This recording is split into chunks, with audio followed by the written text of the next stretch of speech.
Hello friends, welcome to Universe Classes. स्वागत है आपका यूनिवर्स क्लासेस में।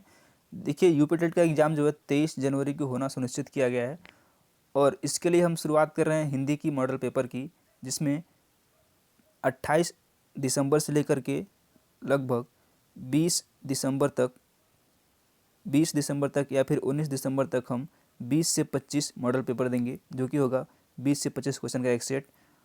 और यकीन मानिए, जब आप एग्ज़ाम देने जाएंगे तो आपको सारे के सारे क्वेश्चन इसी मॉडल पेपर से मिलेंगे, जो कि काफ़ी इम्पोर्टेंट और इसको रिसर्च करने के बाद बनाया जा रहा है। उसके बाद 20 जनवरी को हम एक देंगे हिंदी के मैराथन, जो कि क्वेश्चन फॉर्मेट होगा और पूरे क्वेश्चन को, पूरे सिलेबस को एक बार रिवाइज करके हम आपको एक मैराथन देंगे लगभग 2 से 3 घंटे का, और आपको पूरा पूरा पूरा का पेपर आपको 30 में 30 नंबर आपको यहीं से मिल जाएंगे। यदि आपको लगता है कि ये सही है तो आप इस वीडियो को ज़रूर देखें, और इसमें क्वेश्चन के साथ साथ आपको क्वेश्चन की व्याख्या बताई जाएगी। जहाँ पे इंपॉर्टेंट होगा वहाँ पे कुछ ट्रिक्स बताए जाएंगे, जिससे कि आपकी हिंदी बेहतर हो सके। और हिंदी ऐसा सब्जेक्ट है जिसमें आप 30 में 30 यूपी टेट या फिर यूपी टेट में ला सकते हैं। और इसके बाद बात करते हैं सुपर टेट की, तो इसमें सुपर टेट में भी लगभग 20 क्वेश्चन आएंगे, जो कि लैंग्वेज से होंगे, हिंदी से, और इसके लिए भी काफ़ी बेनिफिट है। तो आप इसको बिल्कुल स्किप ना करें, मिस ना करें। यदि आपको इसकी चाहिए पीडीएफ, तो आपको डिस्क्रिप्शन में लिंक मिलेगा, वहाँ का टेलीग्राम ज्वाइन करें, वहाँ से आप पीडीएफ प्राप्त कर सकते हैं।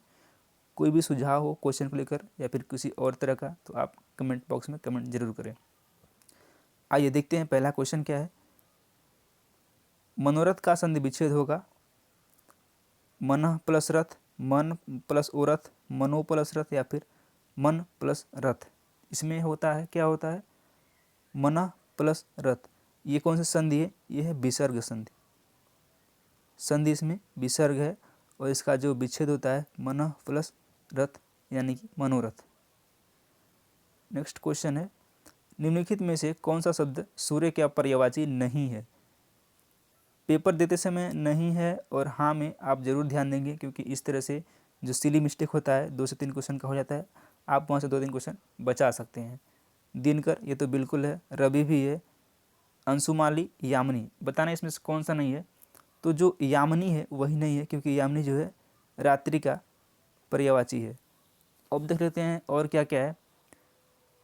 अन्य पर्यायवाची जो रात के हैं, इसके पर्यायवाची जो हैं रात के, रात्रि के रात हैं, रैन है, रजनी है, छाया है और निशीथ है। ये सब रात्रि के पर्यायवाची हैं। इसको आप नोट करते सकते। एक बार मैं बोल दे रहा हूँ। रात्रि की पर्यायवाची रात, रैन, रजनी, छाया, निशा और निशीथ। निशीथ इंपॉर्टेंट है, निशीथ पूछ सकता है आने वाले टेट के एग्जाम के लिए, क्योंकि जो क्वेश्चन बन रहा है, अब क्वेश्चन व्याख्या से भी क्वेश्चन बन जा रहे हैं, तो व्याख्या जरूर सुनिए, इंपॉर्टेंट है। और यह सेशन जो है डेली 11 बजे आपको मिल जाएगा सुबह में। आप 11 बजे चेकआउट कर सकते हैं। दिए गए विकल्प में से तद्भव शब्द का चयन कीजिए। बैंक, अमीर, अग्नि या फिर मुंह। इसमें तद्भव बताना है, तद्भव कौन सा है। तो मुंह जो है इसमें तद्भव है। ये तीनों तत्सम है। और इसका जो तत्सम होता है वो होता है मुख। इस तरह से ऑप्शन नंबर डी करेक्ट है। बिल्ली छत से कूद पड़ी, वाक्य में कौन सा समास है? अब इसमें हम आपको एक ट्रिक बताएंगे, जिससे आप अपादान कारक को कभी भी जिंदगी में नहीं भूल पाएंगे। अधिकरण कारक, कर्म कारक, संप्रदान कारक या फिर अपादान कारक। तो जहाँ भी अलगाव का सेंस हो, किसी चीज़ से कोई चीज़ अलग हो रहा हो, तो वहाँ आप आँख बंद करके अपादान कारक लगाएंगे। और अपादान कारक जैसे छत से ईंट गिरी, कुछ टूट के बिखर रहा है, या फिर बंदर पेड़ से कूद रहा है, इसमें भी अपादान कारक होगा। लजाने के सेंस में, शर्माने के सेंस में, यानी कि शर्माना, शर्माने के सेंस में भी अपादान कारक होता है। Option number D is correct है, इसको ध्यान रखेंगे आप। नीचे लिखे वाक्य के लिए एक शब्द बताइए जो युद्ध में स्थिर रहता है। यशस्वी, बिल्कुल नहीं। सत्याग्रही, ये भी नहीं है। युधिष्ठिर, जी बिल्कुल यही है जो युद्ध में स्थिर रहता है, युधिष्ठिर। अब बात करते हैं यशस्वी किसे बोलते हैं? जिसने यश प्राप्त किया हो उसके लिए यशस्वी। अश्वारोही, जो अश्व की सवारी करता हो उसको अश्वारोही बोलते हैं। सत्याग्रही, जिसने सत्य के लिए आग्रह किया हो। तो इस तरह से इसका आंसर ऑप्शन नंबर सी है। हिंदी किस लिपि में लिखी जाती है? ब्राह्मी, देवनागरी, खरोष्टी या फिर गुरुमुखी, ये बताना है। तो हिंदी बेसिकली देवनागरी लिपि में लिखी जाती है, और जो गुरुमुखी है ये होती है, ये पंजाबी में लिखा जाता है, और ब्राह्मी व खरोष्टी ये प्राचीन लिपियाँ जो प्राचीन काल में हमारे देश में प्रचलित हुई थी। द्विगु समास का उदाहरण बताना है, कौन सा है? माता पिता, यथाशक्ति, नवग्रह या फिर पीताम्बर। तो अब बात करते हैं द्विगु समास होता क्या है? जिस समास का प्रथम पद संख्यावाची हो तथा एक समुदाय का बोध होता है वहाँ होता है द्विगु समास। तो जिसका प्रथम पद संख्यावाची हो और जिससे किसी समाज का बोध होता हो, समुदाय का सॉरी, वहाँ पे द्विगु समास होता है। इसमें क्या है? द्विगु समास बताना है, ऑप्शन नंबर सी, यानी कि नवग्रह द्विगु समास है। अब बात करते हैं यथाशक्ति, यानी कि शक्ति के अनुसार। इसमें क्या है? अव्ययी भाव समास, अव्ययी भाव समास है। पीताम्बर, पीत है अंबर जिसका, किसका? इसमें है कर्मधारय समास। पीताम्बर में कर्मधारय है। माता पिता, यानी कि माता व पिता, इसमें क्या है? इसमें है द्वंद्व समास। तो इस तरह से ये सभी इंपॉर्टेंट है, एग्जाम में पूछ सकता है। सर्वनाम के कितने भेद होते हैं? 4, 5, 6 या फिर 7, बताना है सर्वनाम के कितने भेद हैं। तो सर्वनाम के 6 भेद होते हैं, option number C is correct है। कौन से हैं एक बार नोट करिए। पुरुषवाचक, व्याख्या इंपॉर्टेंट है, मैं बार बार बोल रहा हूँ। निजवाचक, पुरुषवाचक, निजवाचक, निश्चयवाचक, अनिश्चयवाचक, चौथा है अनिश्चयवाचक,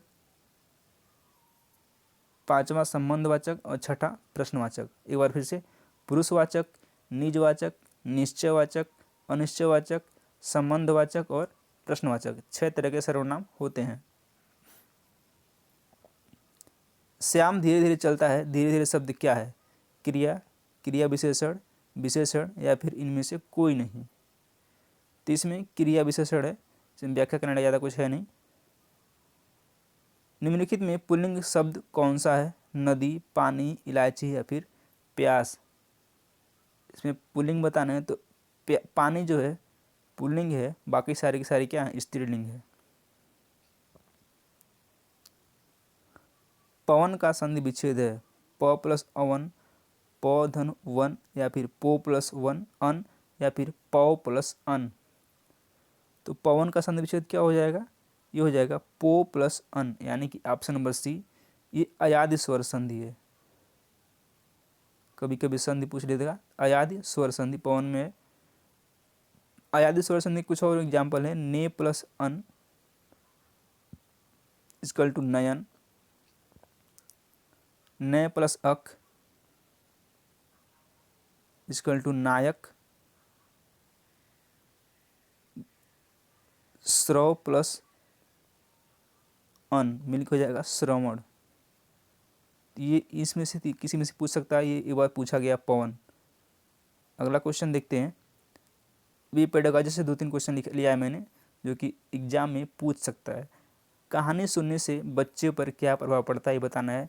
बच्चे प्रसन्न होते हैं, बच्चे कक्षा में एकाग्रचित होकर शांत बैठते हैं, बच्चे अनुशासित रहते हैं, बच्चों की कल्पना शक्ति व चिंतन शक्ति का विकास होता है।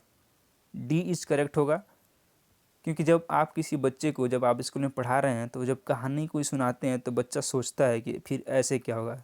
तो जब बच्चे को कहानी सुनाएंगे आप, तो बच्चे की कल्पना की शक्ति व चिंतन शक्ति का विकास होता है। Option number D is correct है। बोलना कौशल में यह महत्वपूर्ण है, यानी कि बोलने में, बोलने से संबंधित क्या महत्वपूर्ण है? संदर्भ एवं स्थिति के अनुसार अपनी बात कह पाना, स्पष्ट एवं शुद्ध उच्चारण, अलंकारिक भाषा का प्रयोग, मधुर वाणी। सबसे जो इम्पोर्टेंट है बोलना कौशल के अंतर्गत यह है ऑप्शन नंबर ए, संदर्भ एवं स्थिति के अनुसार अपनी बात कह सकना। यदि आप अपनी अच्छे से बात किसी से कह लेते हैं तो वो बोलना कौशल के अंतर्गत आता है। Option number A is correct है। प्रेम सागर किसकी रचना है? सदासुख लाल, सदल मिश्र, लल्लू लाल या फिर राम प्रसाद निरंजनी? तो ये रचना है मुंशी सदासुख लाल की। Option number A is correct है। लास्ट क्वेश्चन इस मॉडल पेपर का, उत्पत्ति के आधार पर संज्ञा के कितने भेद होते हैं? 3, 4, 5 या फिर 6? उत्पत्ति के आधार पर संज्ञा के 5 भेद होते हैं। ऑप्शन नंबर सी करेक्ट है। कौन कौन से होते हैं?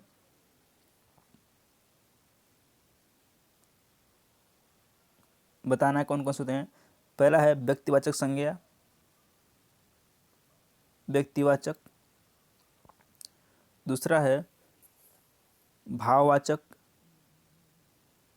भाववाचक। तीसरा है जातिवाचक। चौथा समुदायवाचक और पांचवा है द्रव्यवाचक।